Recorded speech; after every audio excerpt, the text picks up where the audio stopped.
Welcome back to Siesta with Suki, and welcome to my very first Suki's Musings.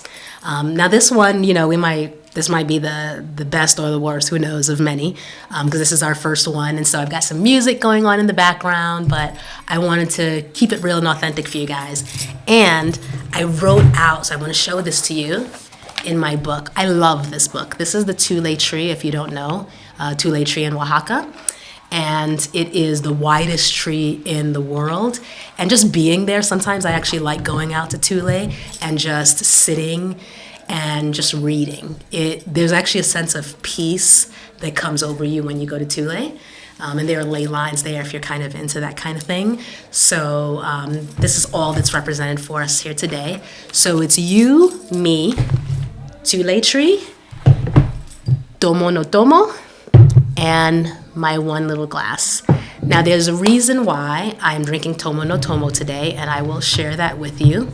In my musings, I want to kind of talk to you a little bit about what I learned from each guest and what I hope that, we can kind of grow together in this process. And I got to thinking, this is why I wrote it down, that I would want to start by actually sharing with you my why, right? Why did I even think about the Suki, with Siesta with Suki podcast, right? Because there are a million podcasts out there. There's just an infinite number amount. Who needs another podcast? And probably more importantly, why did I think that adding my voice to it mattered? So I will tell you, very truthfully, I am not a podcast person in the sense that I don't really listen to podcasts. I like date podcasts. People are like, I have my favorite podcast, this person or that person. I am so sorry. I might subscribe, but I'm a dater. I hop around from podcast to podcast. If they've got an interesting episode, I watch it. I might look at another one, and then I go to another one. And then I started thinking about, of me. I am very much a generalist, right? I know a little bit about everything and probably not an expert in too many things. I might be an expert in one or two things, but know a little bit about everything. And I kind of wanted to talk to people like me that are still interested in, when you used to read the paper and there were all these different sections. And so you read the science section and the math section. And then you went to the horoscope because the newspaper, and I'm talking to you older folks because I know younger folks are like, what is she talking about? The newspaper represented me. It represented the politics I wanted to read about for a little bit, and then it represented the, page 6 if you're from New York, the gossip and the celebrities. And so I like that, and I think that we don't have to be I think the internet and all of that, the podcast people, because I watch a couple of things, they said, you've got to find your niche, because that's going to be what's great for the algorithm. So let me just tell you, ladies and gentlemen, we don't worry about the algorithm at all here. The goal is to actually put out legitimately good content that you absolutely find useful. And if you do, that is what will speak to us on the Siesta with Suki team. And there is a team. We're going to be talking to the team before the summer's out. We're going to talk to the team. And so I think it's just really important that you kind of understand my motivations. I'm not looking at numbers to, I don't know, how many people like it or whatever. I actually look for maybe how many people did we actually reach. And truthfully, if we just reach one person, that's going to make all the difference. And this actually brings me to how this even came about. So to bring you there, I've got to take you back with me 3 years ago. 3 years ago, I was diagnosed with a urinary tract infection. So in Spanish, because I've said this a lot now, it's an infección de urinario, okay? And it should have been something simple. Give me antibiotics, and I'm done. That's not what happened. In the last 3 years, I have gone to see bacteriologists, gynecologists. So one specialized bacteriologist, I won't say her name. She's supposed to be really big time, according to people who knows. I've seen 4 different gynecologists. I've seen 6 different urologists. I've seen 3 acupuncturists, and I've got my shaman. So we're talking about a whole team of people. And over the first 2 years, no matter what, and I've been prescribed 10 different antibiotics. Now, I just wanted a total disclosure with you all. I don't really do pharmaceuticals, and so I didn't take half of them. So sorry to all the different people who kind of prescribe me the different antibiotics. I just couldn't see myself continuing to take antibiotics and nothing's working. Meanwhile, you can imagine that the pain had just been increasing over the 2 years. And it got to a point where I hated going to the bathroom. Now, I'm going to tell you about the bathroom. The bathroom for me had always been my happy place. When I was a kid, my father used to give me these, and hopefully he won't watch this one. Sorry, padre. So he would lecture me for 2-3 hours, and I'd be like, oh, I need to escape. So I would hide a book in the bathroom, and then 2 hours into his lecture, I'd be like, I need to use the bathroom.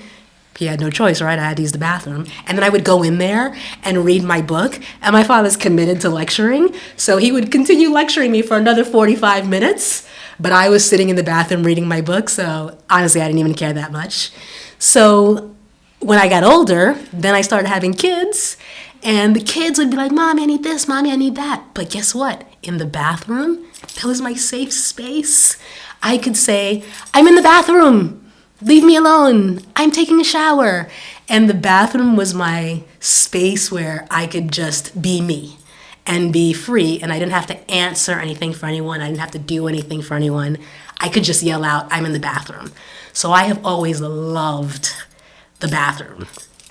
So you can imagine what would have to happen for me to get to a point where I went from loving the bathroom to hating having to go in.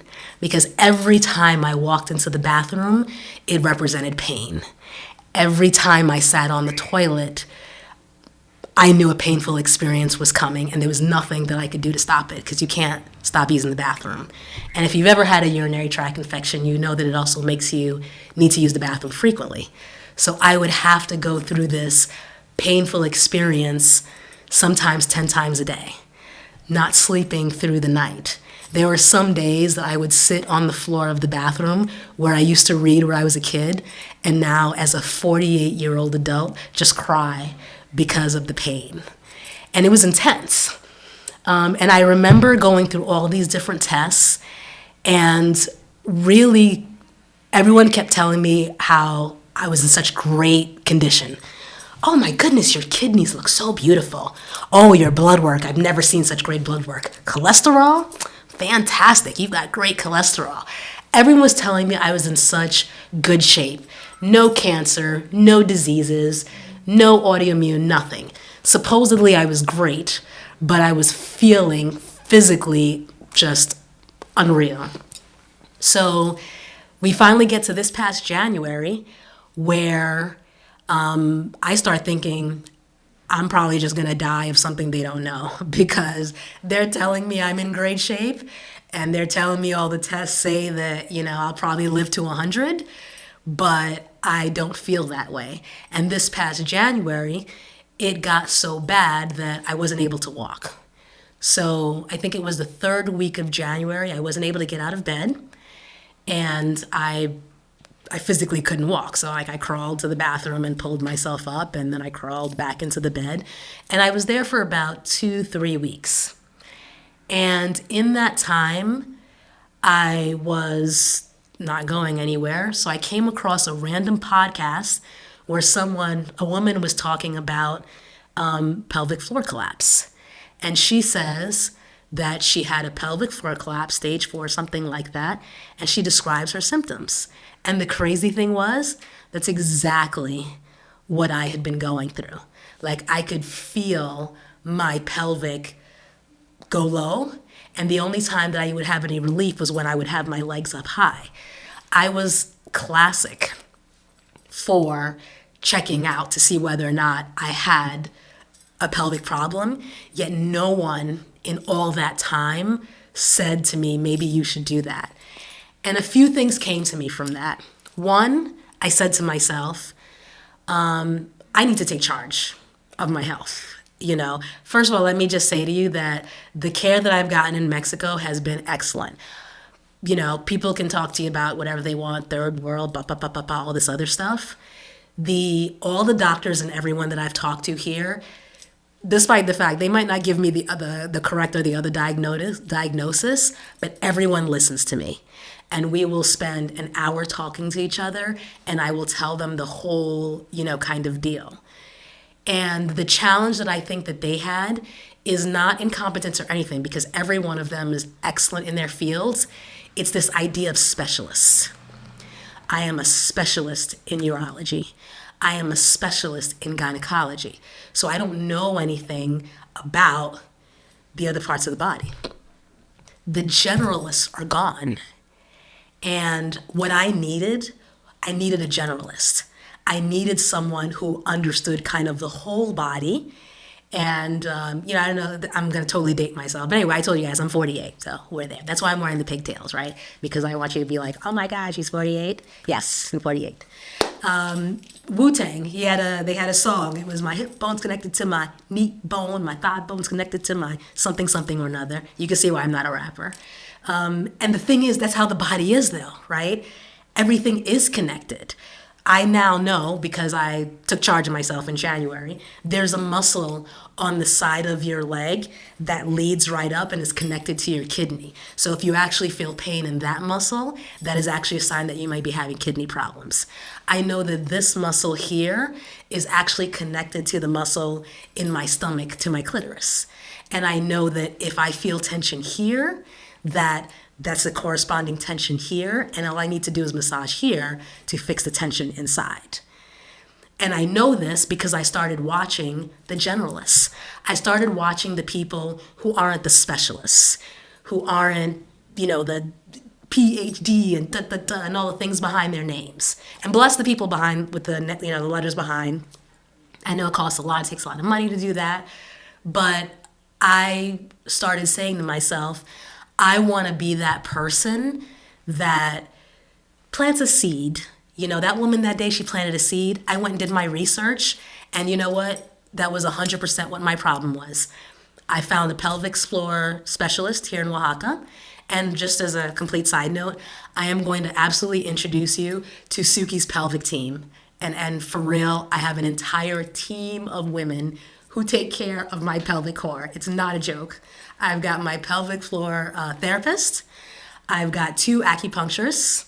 Why 2? I will tell you. Hopefully they're not watching this. They're subscribers. I'm sorry in advance. I'm not cheating on you guys.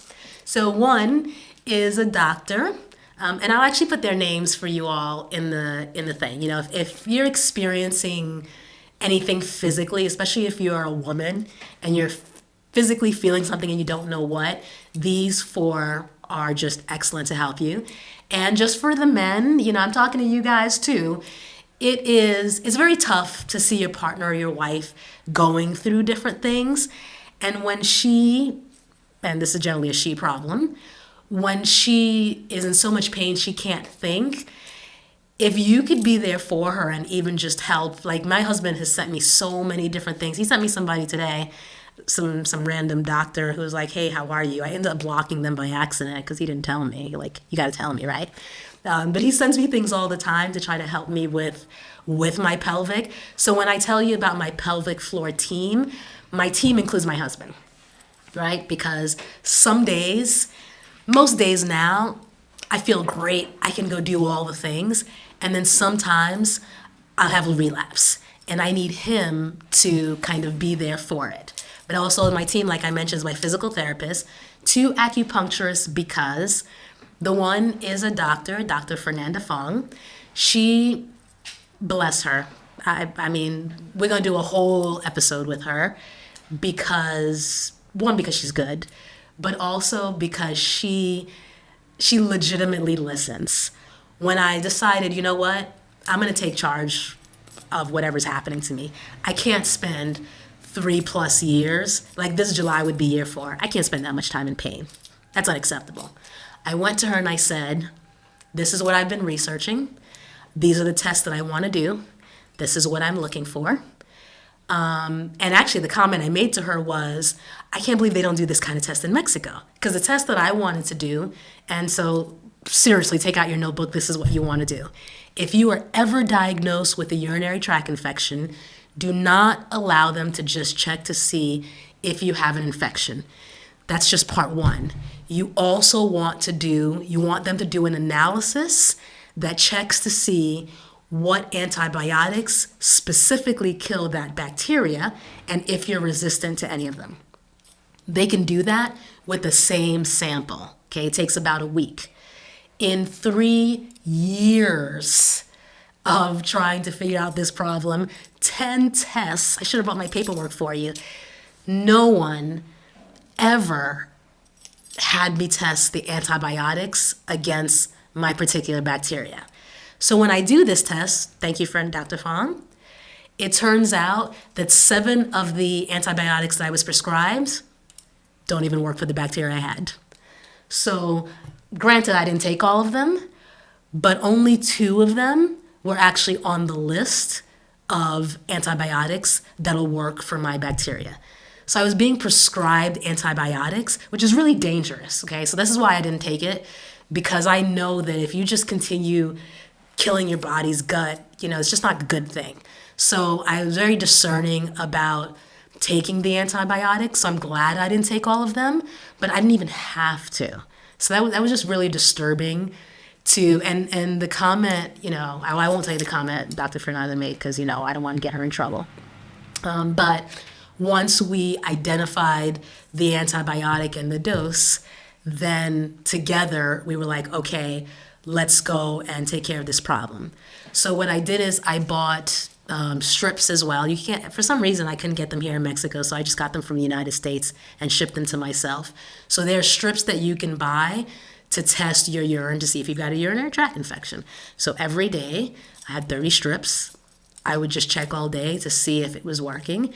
And in fact, that small thing worked. Because the problem that I was having, so that's why we had acupuncturists. I don't want to digress. So we're at acupuncturist number 1, Dr. Fernanda Fong, because she's an actual doctor as well. And so while we do the acupuncture that relieves my symptoms, we're also trying to take care of what's happening internally. She studied Chinese medicine in China for a couple of years. And so she will give me different things. That's why I'm in such great shape, right? She's poking me and she's giving me the stuff. And so we're always checking my blood and that kind of thing to make sure that I'm good. My second acupuncturist studied in, I want to tell you it was Thailand.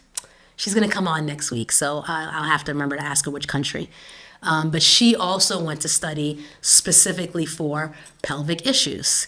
So she also happens to be a facial acupuncturist. So I first started going to her because she was doing facial acupuncture, and she had just opened up her business, I think, a year and a half, 2 years ago.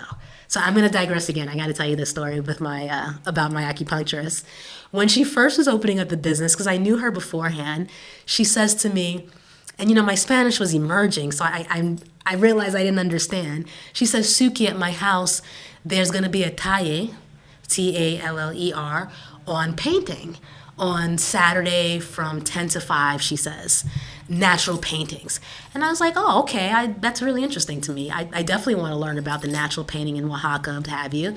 So I grabbed my daughter, and, it's a Saturday, so we're dressed, not good, because we show up and we're in heels and makeup and all this stuff, and we saunter in and everyone's wearing painting overalls, their heads are tied. This was a working class, right? I was supposed to go there, and she wanted me to come paint with them for 7 hours, not just do the class and learn for 7 hours. So clearly everyone took one look at us and was like, that's not what you're here for. So we walked right out of there, but there was a class on Sunday, so we came back on Sunday, properly dressed to help and paint the walls. So every time I go in, I look at the wall that I painted to. It's still going strong, so that paint is legitimate. And that's actually where I knew her, and then I was one of her first clients, so I was told her, sure, I mean, I don't know. Feel free to experiment on me. What's the worst that's going to happen, right? You're going to stick some needles in my face. Maybe things might not go well for a couple of days. I'll be fine. So far, everything's gone well. So she goes to Thailand and so I'm going to I tell you this for a reason. She goes to Thailand and she learns about specific acupuncture for your pelvic. So she is actually who I go to. And I tell you, it's the craziest thing. I have gotten naked in front of so many people in Oaxaca. It's unreal. Everyone's like, take off your pants. I'm like, oh, okay. I mean, it's the craziest thing. So I have needles that come up. And so it's just me and my body, just needles all over the place. And I can legitimately feel the relief because I'm at the stage now where I'm retraining my bladder to be able to hold on to urine after spending 3+ years of having to go to the bathroom every 45 minutes. I know every bathroom in Oaxaca. Call me if you need a bathroom. I know the good ones and the bad ones. So I'm basically in retraining, so she's helping me do that.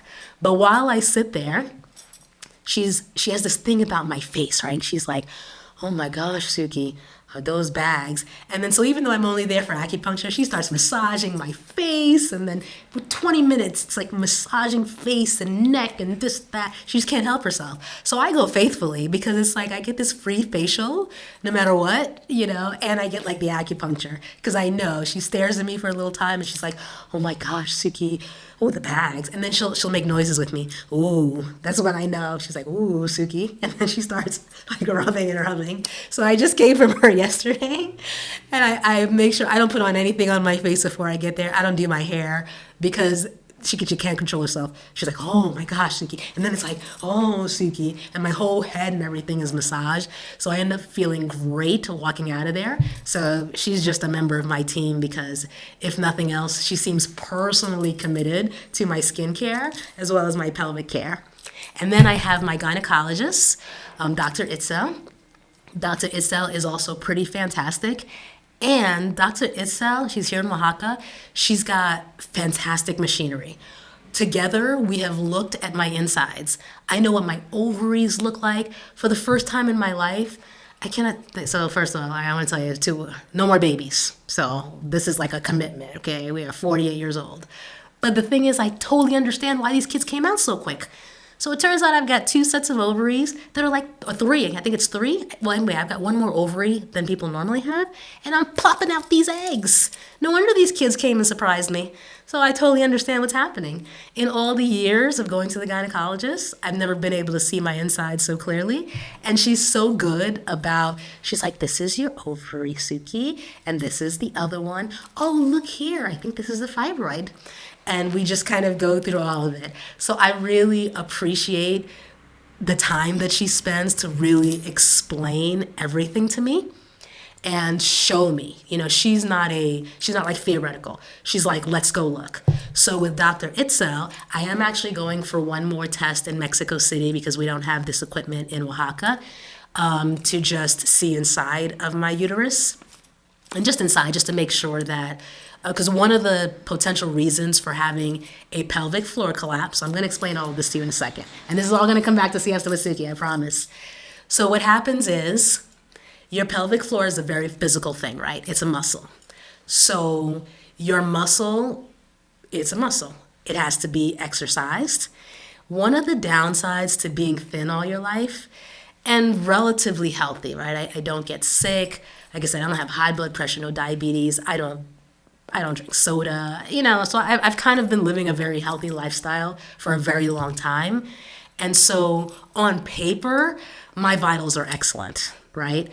But that doesn't mean that physically I'm excellent. So very truthfully, I have been someone who works very hard intellectually. I will study, I read, I will work 12, 16 hours a day on my mind. But on my body, I have totally neglected my body. I've never really exercised. I've never committed to my physical self. So this whole kind of pelvic deal is partly a function of my lifestyle choices. So now, I exercise 2 hours a day. One of those hours, it feels like so much work for me. Like it's so hard. I get up in the morning and I've got to do this, this breathe in with my pelvic. I had to change how I breathe. I've got to do this thing with the ball, and I've got to suck in my pelvic core. So I spent an hour every morning thinking about my pelvis and literally building the muscle back up. So I'm a bodybuilder right now of my insides.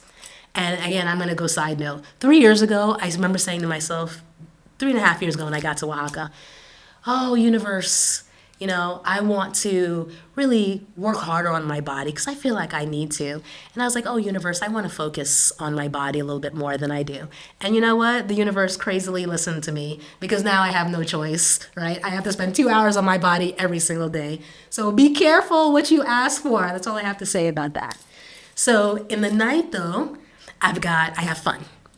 So at night, I spend an hour, I dance, and I dance like when I was a kid. There was, if you're my age, used to do the Signal the Plane. So a lot of Jamaican songs. Signal the Plane, we do the butterfly. So all of these dances, they actually strengthen your core. So I'm going to say this to say to you ladies, keep twerking. Don't let folks go out there talking to you about what are you doing with your body and your butt and all that. Go ahead and do it. All of that works the body. Keep going to those clubs. I am headed right back to the club this Saturday. I'm going to be out there with the little girls, and we're going to be on the girl, and I'm going to be like, yeah, we're going to be out there. Do not stop. This is what actually keeps the core tight and going. So I don't want to keep you long, so I'm going to explain this whole thing to you, okay? So what we have is you have your pelvic floor, which is a muscle. You've got things that are going on inside. Your pelvic floor keeps everything up. Your pelvic floor starts to go. All your inside organs start to come down. They start to come and sit on your bladder. What is the effect? The feeling of a urinary tract infection that feels like it's a recurrent infection because it doesn't ever go away. Now, if you add to this fibroids, which is something I've had since I've known. Fibroids, large mass, more weight, pushes down on your pelvic, causes more pain, right? And so now it's just pain all the time. So for me, what I had to handle were 3 different things.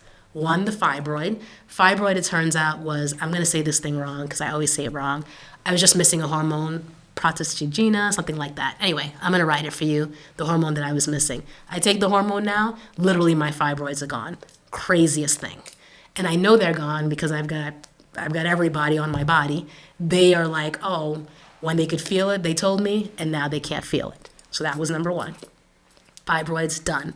Number 2 was we had to physically build up the muscle. So I do that every single day now. Number 3 was, because at that point I was like, you know what, until we figure out this urinary tract thing, I'm not taking any more antibiotics. It was actually identify the bacteria, and then from there, go ahead and take the right antibiotic for it. Okay, so that is our whole pelvic thing. So how does that bring us to Siesta with Suki? Well, I'm going to tell you. So I was here with Amanda at Tomo no Tomo, and she was talking about how she got to her journey, and she was talking about what she had to do, right, in her process. And there was one thing that she said. She said she was walking around with a burden, and it felt like a backpack. And she had to take that backpack off, and she had to throw it over the cliff. And for me, I mean, I can't speak for the rest of the audience, that was so illuminating, I can't even tell you, because part of what happens with your pelvic is stress. And people tell you all the time, don't stress, it's going to affect you. But you don't really know how it can affect you physically. And I understood in that moment how it was. I am somebody who has always carried other people's burdens, right? You've got a problem, I'll take you on my back. I put you right here. And I put you right here so much that I could feel it here. And when I could feel that tension here, it went right into my stomach. So it didn't matter, and it wouldn't have mattered how much exercise I was doing, how many antibiotics I was taking, even if I went and did the surgery that they want me to do to sew my pelvic back up. None of that would matter if I didn't get rid of the burden that I kept putting on myself. And so after that episode, I did that. Thank you to Amanda. And actually, let me siesta. I haven't siested the whole time. This is for Amanda. And Amanda taught me that I am not responsible for the ills of anyone. Thank you, Amanda. Salud, después. I haven't forgotten. And slowly, besitos, like a kiss. It is not my job to hold on the burdens here, not for anyone, not for my kids, not for my family, not for the world. And the real crazy thing is, especially when it came to my kids, they didn't ask me. They didn't ask me to feel anxiety about their problems. They didn't ask me to worry all day, all night. They didn't ask me. So the worst thing that I was doing, not only was I carrying the burdens, but I'm the one who put those burdens there. And just like Amanda, I mentally took that bag off and I let it go. And I've let it go since then. And I cannot tell you that when you see me smile on the outside, it's happening inside too.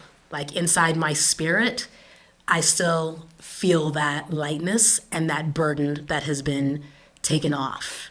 And so, ladies and gentlemen, that is my Suki's musing and first Suki's musing on how we came to be and the guests. I'm hoping that in our general conversations, you too find something informative, life-changing, maybe even just funny, mildly interesting, doesn't even have to be that deep, that you can come away with and at the time say to yourself, I had a nice little siesta with Suki. And if that's all it was, that's perfect as well.